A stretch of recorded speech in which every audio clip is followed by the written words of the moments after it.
Welcome back mga kamaster, and for today's video ay magko-color reband and Brazilian Botox tayo. Happy New Year sa lahat at late na tayo nakapag-upload ngayon. Sobrang busy natin. Ang ating client for today mga kamaster ay nanggaling pa ng Malagasang at tumayo.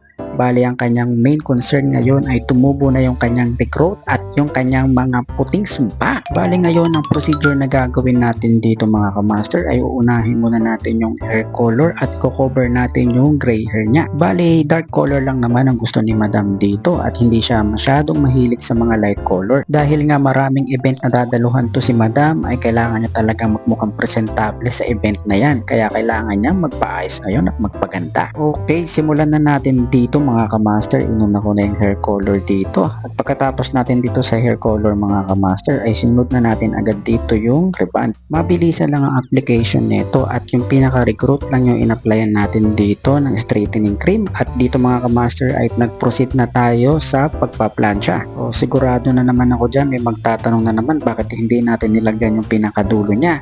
Actually mga kamaster ay matagal ko ng client to si madam at yearly nagpapariban siya at minsan every 6 months din nagpapariban siya kapag naiisipan niya. Sa pinakamadaling salita o pinakasimpleng paliwanag dito mga kamaster ay rebanded pa rin kasi yung dulo nito at hindi natin pwedeng i-retouch at masisira siya unless kung kumulot yung buhok niya. Pero so far hindi pa naman po nangyayari yung ganon. Matagal na po kaming magkakilala at unang subok niya sa akin ay talagang pinatunayan natin na maayos tayong gumawa. Okay, dito naman mga kamasa ipapakita ko sa inyo yung ginagamit kong Brazilian Botox na upgraded version ng Gold Botox. Bale, katatapos lang natin dyan magbanlaw mga kamaster galing sa neutralizer at pinatuyo natin siya ng mga 80 to 100%. Application procedure na ginawa ko rito mga kamaster ay inuna natin yung pinakadulo. Ibababad naman natin siya dito ng 1 oras at pagkatapos ay hand dry natin dito mga kamaster. So habang nag-hand dry tayo dito mga kamaster ay ugaliin natin dito mag face mask at buksan natin yung ating exhaust fan. Ngayong natuyo na mga kamaster ay mapoproceed na ulit tayo sa pagpaplansya dito.